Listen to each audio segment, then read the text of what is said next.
We're not going forward. We can't go too much further back. We'll just ride it out. This is going to be important here. If Grissom can get away from the 72, clear him, and then Craven gets hung on the 72 in lap traffic, Grissom will get in a little bit of a jump here. Ricky Craven of the 99 needs a good restart here if he's to challenge Steve Grissom over these last 10 laps. Well, he got the start he wanted. He's out ahead of Tracy Leslie.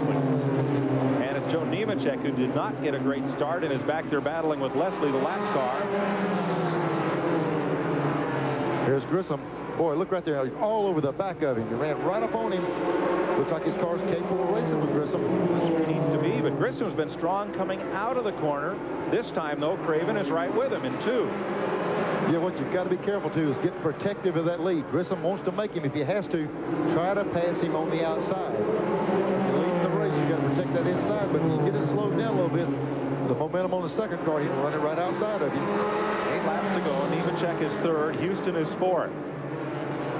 Todd Bodine and David Green side by side for 5th. Bodine has it at the moment. 7 to go. Here's Craven working on the inside. Somewhere down through here, he's going to have to stick the nose outside and take a look at it, because Grissom's going to protect that inside line. Unless he slips, he's going to probably have to make that move to the outside. It's going to be tough to do. Grissom's giving him that little bit of inside on 2 over there, though. But here's where the race is won off of turn 4, and Steve's not going to give him any room there. 5 laps to go. Nemechek is starting to reel in the 2 leaders. There's only about 4 car lengths separating 2nd from 3rd. Grissom's car is getting really loose up off the corner. As it was earlier. Yep, the back end got real loose. The closer that the 99 car can stay to him, even on this side of the racetrack, the more he's going to make that 31 car loose. But can Craven dive under him? I don't think so. It's going to be hard to do. They went around a lap car. Craven lost some ground that time. 3 to go. This is one of these deals where you can catch a guy, but getting around him is a different situation on a track this size. Craven can run right up behind him like he did just then. 2 laps. Craven's caught him.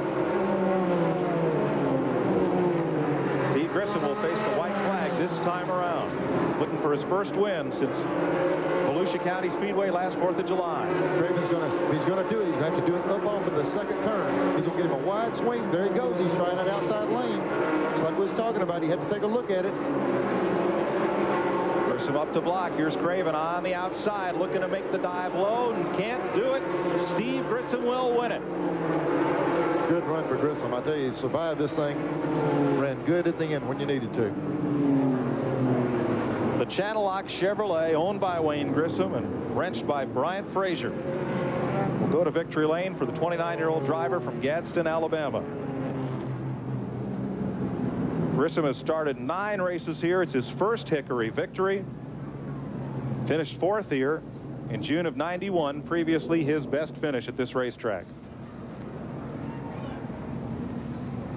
So Steve Grissom picks up a big win, and he becomes the 2nd Busch Series regular to win this season. He's coming off a 3rd at Bristol last week and had a 4th at Rockingham. His best efforts this season. We'll meet him when we return to Hickory Motor Speedway right after these messages. Well, he survived 13 caution flags and made a late pit stop to come back and win it. Let's meet Steve Grissom in victory lane. Here's Glenn.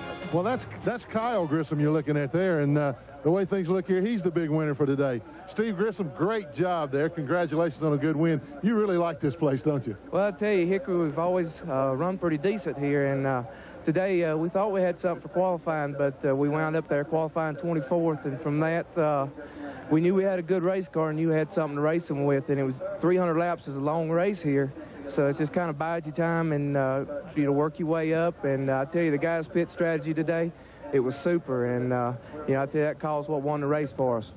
Well, I was down in turn 4, coming off of turn 4 a lot during the race, and I saw your car. I saw you fighting that steering wheel. I see you grinning a little bit now. Looked like it had a tendency to get a little loose off of 4. Well, actually, what it was doing, Glenn, was pushing, in the middle of the corner, and we kind of having to crank over on it and trying to get wide open, and, eventually the back end caught up with the front end. But, we talked about making an adjustment there, and we decided, since we'd waited there with 100 laps to go to pit, that we'd leave the car alone, leave what we practiced and what we knew, or at least what we thought would work pretty decent. And, that call paid off for us, and here we are. Well, again, congratulations on a job well done. You own the track record here at Hickory. Now you've got a victory in the record book, so good day for Steve Grissom.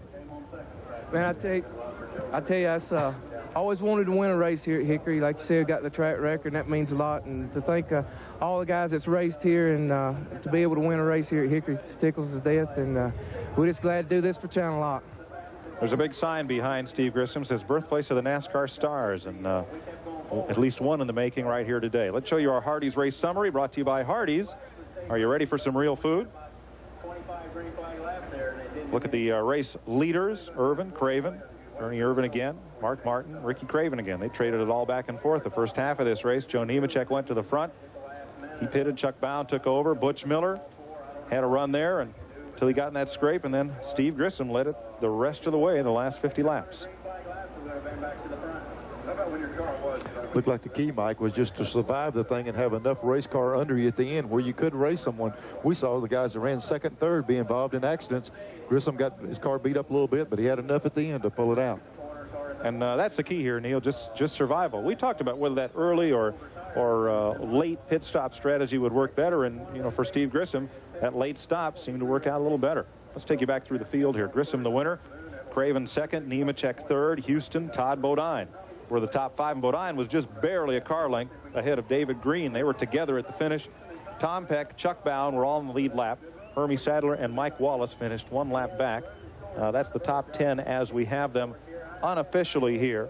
After them, again, unofficially, Bobby Daughter, Tracy Leslie, Joe Bessie, and Butch Miller. That'll take you back through about 15th place. Here's Glenn.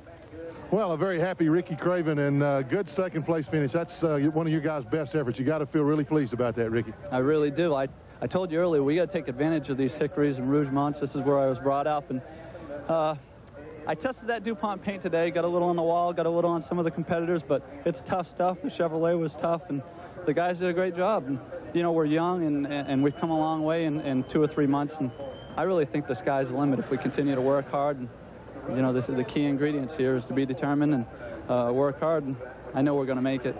Well, I think they will, too. Since the addition of David Lovendahl as their crew chief, things have really gone well for these guys. They've turned it around, and I think they're going to be a force to be reckoned with this year. Good job, Rick. Thank you very much.